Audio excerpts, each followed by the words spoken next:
Welcome to Galcom's Mission Compass podcast.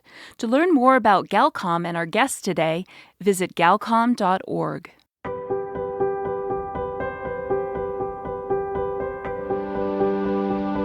We're able to load a Bible onto the Galcom radios. They're actually media players.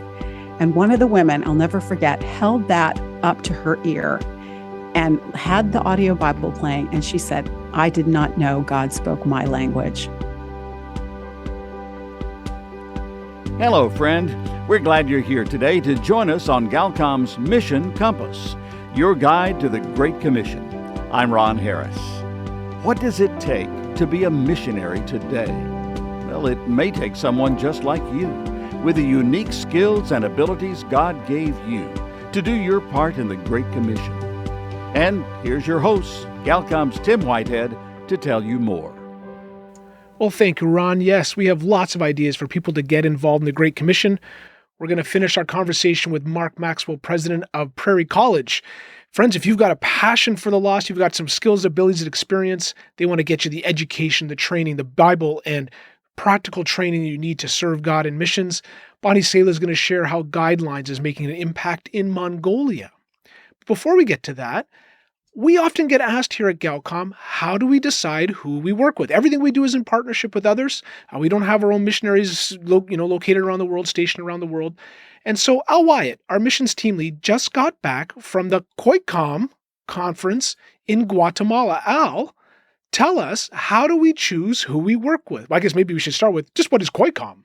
Well, yeah, thanks, Tim. COICOM is a conference that happens once a year at a chosen country in Central or South America. It's all in Spanish. That's why you go and not me. Right. Well, why I kind of fumble my way through, but no. But it's always good to go. This year it was in Guatemala, and we had people from all over Central, South America, all the way from Argentina up to, actually there was even someone else from Canada, but he's originally from Honduras, representing a ministry called Encuentro. And encontrar means to meet, so it's kind of like connecting people, meeting with people, that kind of thing. I guess the big meeting being leading people to Christ, right? And a relationship with Him. It was very inspiring for me, very challenging to be down there and to see other people who are working side by side in the trenches, as it were. All in Christian media. These are all radio and TV ministry people that you were with this past week. Yeah, that's right. Different kinds of media, some of them in radio, some of them in TV. There seems to be a big movement actually now towards television. And then, of course, using the internet and social media, which is a huge asset, to be able to meet people, to reach people that you couldn't reach in any other way. Nowadays, everyone seems to have some form of device, right, for connecting to the internet. And that's one of the reasons why we went, because we have a solution for traditional radio ministries to get hooked up to the internet so people can listen on smartphones or computers in their home. That's right. We have the Galcom streamer, and it's a turnkey solution. Basically, you just plug into the internet, you plug into the power, and you plug into an audio device, and you're on the air. It's very simple. And so here we are down at COICOM trying to help Christian broadcasters, Christian media professionals, to give them the tools. We got our little solar radios, we help with stations, we got the little streamer device. Any way we can help them get access to more people with the gospel. Was there anyone in particular there that you met that you thought, this person is doing an incredibly creative thing in reaching their community with the gospel? Well, it's funny you should mention the word creative, because that was right at the go-get. The opening speaker talked about being creative, using creative means. If it's not working, don't continue to use it. And if it's working for somebody else, don't assume it's going to work for you. You have to learn to be creative. You've got to know your audience. You've got to, who you're speaking to, and the best way to reach out to them. And so, yes, there were all kinds of people reaching in creative ways. There was one guy there that actually he'd set up a ministry Esperanza de Vida, or Hope of Life. And he was rescuing kids from garbage dumps, rescuing older people who had no one to look after them, rescuing children whose parents didn't have the funds to look after them. So we had him on one hand, and then we had somebody else from Focus on the Family South America who was talking about ways that they're using to reach into the communities with the gospel as well, different programs, being creative and using creativity. And I guess that's really the point of the Mission Compass program. It's not a one-size-fits-all solution to the Great Commission. God has made us all uniquely, given us all different skills and abilities and interests, and we have to, as you said, be creative then in how to use those things to reach others for Christ. Before we get to our next guest here, one of the special things about going to Guatemala is you were able to visit with Marquez Valderrama, our partner in Peru, about perhaps upcoming trips. How was your visit with Marquez, and what's going on here with the potential trips back, mission trips going again here at Galcom? Yeah, Marquez is a good friend of mine. We've known each other since the late 90s, and he's so it was a joy to be with him, spend time with him for his friendship, but also, to talk about going back down there again. The need is just so great. There's so many people that can be reached through radio that don't have internet, can't use a streamer, can't do that, and yet they're there with needs. And we did talk about the potential of going down there in May of next year. That's kind of what we're looking at. We're stepping out there. That was the other thing I learned at this conference. We've all been kind of stuck in the mud for the last year or two, and some of us have lost the desire to do things, others have lost the confidence to do things. But yes, to get back in the boat, as it were, get back on the horse, whatever it takes, and let's get the job done. Yeah. All right. So you heard it here, friends. May 2023, we're looking to get back. We're hoping to do something else in the fall, maybe to Guatemala, maybe back to Peru. We haven't decided yet. But yes, let's get back on the horse. Let's get back in the saddle, back in the boat, whatever the metaphor. Let's get back serving. And if it's not with us here at Galcom, visit our website, galcom.org, visit the Mission Compass page. Go back through the podcast of our program. I'm sure there is somebody there that is doing something that you could get plugged into, where you would fit in ministry. And so don't limit it to radio. Don't limit it to something. Be creative. Serve God today. Al, glad you had a great trip. Glad to have you back at the office, and great to hear we're back on mission trips. Good to be back, Tim. Always good to be home. You may be listening to us on your computer, but you can also find us on your smartphone using Spotify, iTunes, or other streaming platforms. Just go to galcom.org and choose your favorite. Make sure to subscribe, follow, and share our podcast. Waiting in any circumstance is hard. Given the opportunity to get yourself out of a bad situation, why wouldn't you? I'm Bonnie Sala with Reset. David in the Bible was called a man after God's own heart. Even after intense moral failure, David kept following God, repenting, and starting again. Israel's first king, named Saul, had rebelled against God. God chose David as a very young man to replace Saul, but David waited 15 long years to be king. He showed that he was determined to wait for God to bring about what he had promised, even in the worst of personal circumstances. During those years, Saul constantly hunted David, trying to kill him. Twice, David had the chance to take things into his own hands and do away with Saul. The first time, David only cut off a piece of the king's royal robe, telling Saul, "God is my advocate, and he will rescue me from your power." One night, David found Saul sleeping. The warrior with David whispered, "God has surely handed your enemy over to you." But David only took Saul's spear and jug of water, saying, "Surely the Lord will strike Saul down someday, or he will die of old age or in battle. The Lord forbid that I should kill the one he has anointed." Amazingly, David waited, believing that God would do what he had promised and trusting God's timing and God's way. "God is my advocate," David said, "and he is your advocate, just as he was David's." May David's words of Psalm 27 encourage us. Wait patiently for the Lord. Be brave and courageous. Yes, wait patiently for the Lord. I'm Bonnie Sala with Reset.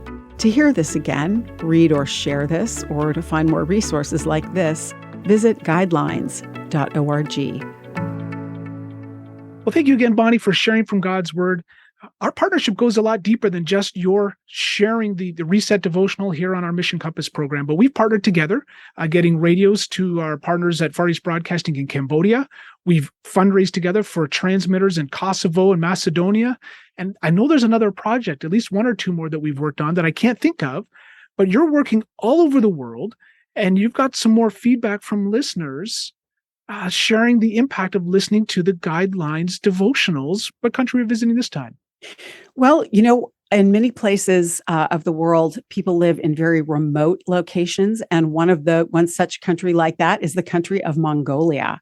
I knew there was a country we worked together that I couldn't think of. Mongolia, yes, absolutely. Where even if a person has heard the gospel and has been able to come to Jesus, they live largely in isolation because they are a nomadic people, traveling to different places with their herds throughout the year. And so it's very difficult for them to be able to be engaged in a church and in a body, and the radio is there with them.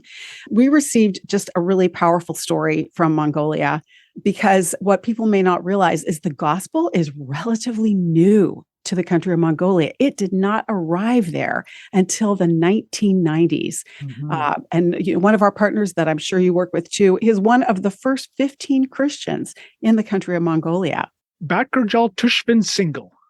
That's his name, but I call him Bot. Yes, we all do. I just practiced that a lot to say his name properly. I hope it was accurate. We'll go with it, Tim. So we received a message from a woman named I'll try this one, Enkma from Mongolia.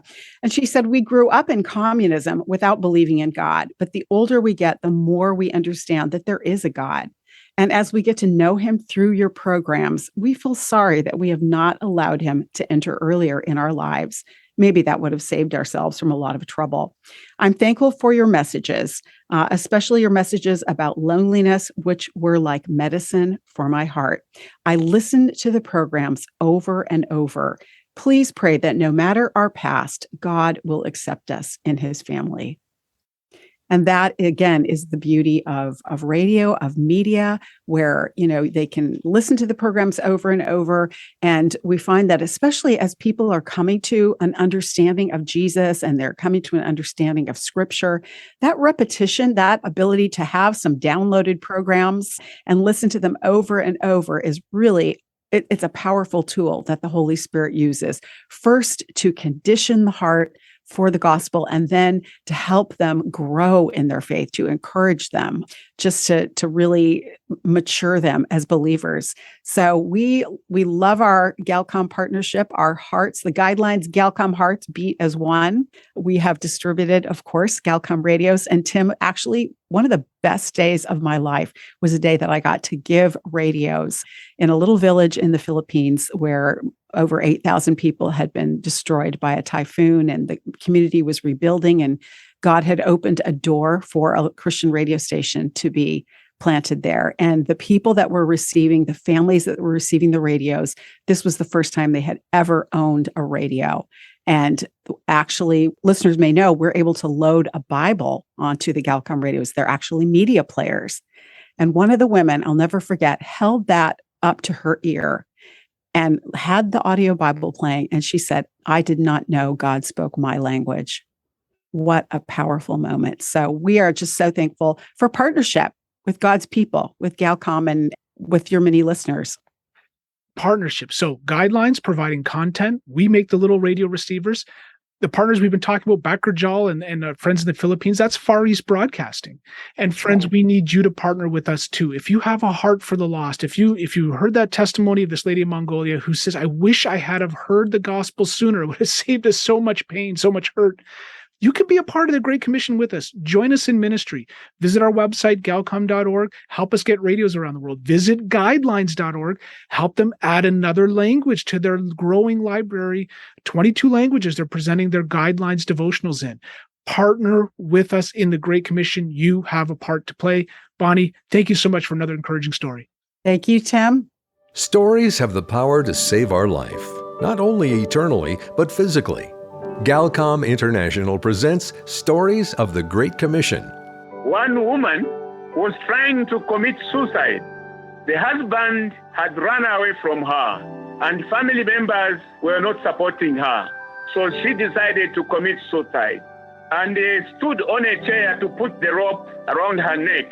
Pre-tuned radio was on. This same pastor was preaching on the radio station. When she heard the message that was preached, that woman took away the rope from her neck and walked to the radio station. She was counseled. She is now a very strong Christian. Discover why your story matters and how you can help fulfill the Great Commission right where you are. Learn more at galcom.org, Facebook, Twitter, and YouTube. Galcom International. Make waves. We're talking with Mark Maxwell, president of Prairie College, just celebrated their 100th anniversary of ministry. Just talking about some of the notable alumni that have gone out there, great names in missions, that whenever missionaries get together, these are the people we talk about. But Mark, the purpose of our program here on the Mission Compass is to lower the barriers and to show people that they are qualified to serve God in the Great Commission. Gordon Conwell School just sent out a survey. We're down 50% in missionaries since 1970. People aren't going into missions. It's my heartbeat to see people serve God, and talking earlier about what you do at Prairie to equip people. Right. You have all these practical things. You got the pilot school, you got the medical school, you got outdoor adventure leadership, and a whole lot of scripture. So if someone's saying in their pew, I don't know about missions work, I don't know if I'm qualified, I'm afraid of doing it, but what would you say to someone who's fearing missions? They don't want to go to Africa. What about the snakes and the spiders and so on? You've been doing this for a while now. You've got a great program there. How do you get people from that pew to Elizabeth Elliot kind of level? Because this is what you do. What a great question, Tim. And I, if I haven't said this already, I love you. I'm grateful for access to your distribution, your people. One, we have shifted from being a sort of pure Bible school to an accredited school. So we're accredited under U.S. Department of Education as well as the province of Alberta. So everything that we offer is transferable. That's one first improvement. Number two, then we began to clip on programs that would give people tools for ministry in any mission field. We turned from being a missionary to being missional. Now that's not a compromise on going international. It's just saying there are mission fields in airports. There are mission fields in hospitals, whether they're overseas or here in Canada. And so we began doing these. So we added nursing. We added that very creative outdoor leadership. We're trying to do programs that others don't do. We added digital media. Those are three that are 2-year programs, and outdoor leadership can be 4. These complement our pulpit ministries, which are pastoral studies, youth ministry, and worship arts. To launch worship arts, you'll remember 5 years ago, we had Brian Dirksen come. I almost went up. I know. What a great guy. And he can really, really do a good job of teaching people. Now, he had lost, I'm quoting him, I lost my voice, and it was over a church split that, was in the church that he had helped start. It kind of broke his heart. But while he was working with students at Prairie, helping them write their own songs, get their voice onto CDs, he suddenly got his voice back and began writing. And he produced an album that's a beautiful album called Grateful. But it was his gratitude for getting his voice back. It was his thanks to God for the work that he was doing through him at Prairie. It was his voice to us at Prairie as a thank you for the healing that had taken place in his own personal life. And I assure you, he's got some songs on there that if you slow down and listen to them, they'll bring tears to your eyes. One is the song Grateful, beautiful new song. Another one is Scars on His Hands. My king has got scars on his hands. It is a remarkable song, very creative. Now, out of that came this worship arts writing program, songwriting program. So if a person is a kind of a talented plunker on the piano or guitar, they can come and learn how to write songs. Now, because Brian got his voice back, he got back on platforms and we lost him. So he's now on the circuit and writing songs and back in concerts. And that's a good place for him to be. And I'm sorry not to have him at Prairie, but he does cameos, comes in sort of once a year to see the students and do a concert in our area. But we've continued with that songwriting track. So what happens is every student will write enough songs to produce their own CD. Then they will produce it, perform in it, and it'll turn out in a CD. You might call that their ultimate term paper. That's their portfolio. as they graduate, they walk out with a CD that's the beginning of their music career, or it may be a step forward in their music career. And it'll all be with professional musicians done in a professional studio. But it's something in their hand. And then, of course, we put together a compilation once a year of the best of the songs. So it gives us something to promote the program with. It's an illustration of a different approach to what you might call traditional Bible schooling. Aviation is led by MAF. Our goal in every program is to be among the top 25 of similar programs in the world. Wow. How do we do that? Well, number one, we need qualified instructors. In most areas, that means a doctoral degree or very accomplished with a terminal type education that they're required to have to be at the top of their game. Number two, we want an external partner to be part of their education. So we plan to have a living, working partner attached to every program. And that means MAF, when they run our flight school, we've got an external partner making sure our classroom is connected to the real world, which means that all of our students have a chance of getting jobs with those external partners or with like companies. And then thirdly, for every program, we want an international leg experience so they can go get dusty with the culture from another country and they can see their discipline at work. So for illustration, digital media, which is a really creative program, they used to go to Tibet and take pictures of the Himalayas. Why not? It's a beautiful place. Why not take pictures of the mountains? Now, when China kind of shut down and made it more difficult, then they decided, well, let's go to Ecuador, because then they can go to Galapagos and get pictures of wild and weird animals. So that's where they go, down to Ecuador and out to the Galapagos Islands. Nurses, they go to Mozambique and they do community health in a country that really needs community health workers. Pastors, where should they go? They should go to Israel and walk the land of the stories of the Bible. And so next May, our pastors will be going to Israel. That'll be the first time we've sent pastors there. But I think it will enrich their pulpit work for the rest of their lives. Mm-hmm. My guess is once they've been, they'll go again. But if they don't, at least they've got this in their mind. This is where David fought Goliath, or this is where David ran from Saul, or those kind of things. Worship arts, they want to go to the cathedrals of Europe. Excellent idea. They haven't gone yet, but I'm sure they will. And so on. So we just work through, if we do those three things and the fourth, be sure they get an appropriate amount of Bible, in our view. 7 courses for 4 years, some subset of it for 2 years, meaning probably 4. Then I think they'll be well prepared for their careers. And we will gravitate into the top 25% of similar programs in the world. So that's what we're trying to do.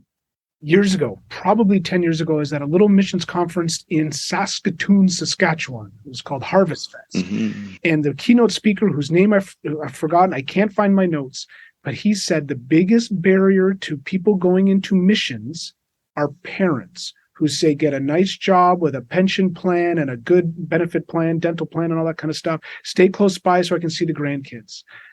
As a parent now, kids, my oldest is married, got a couple more kids in college. I am pleading with parents. Explore Prairie. Get your kids to look at Prairie. Prairie.edu. Get them out there. And as Mark, as you've been sharing, there's all these different dynamic ways. It's missional, not just missions. Missional means doing missions right where you are. So that's digital media. You got the pilot school. You don't have to go with MAF. You can be a commercial pilot. But with the Bible training, you are now missional. You can make an impact in your business. So parents, we need missionaries. People need to hear about Jesus Christ. I can't think of a better place for people to get trained than prairie.edu. Mark, thank you so much for joining us again. I'll have to do this better than just every 5 years. We'll get you back sooner than that to share about what's going on at Prairie. Thank you so much. God bless you. Thank you, Tim. Well, friend, we're at the end of our program today.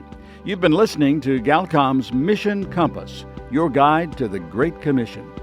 There are many ways to partner with us. To find out more, visit our website at galcom.org. That's Galcom, spelled GALCOM.org.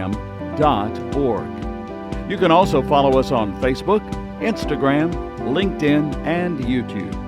I'm Ron Harris.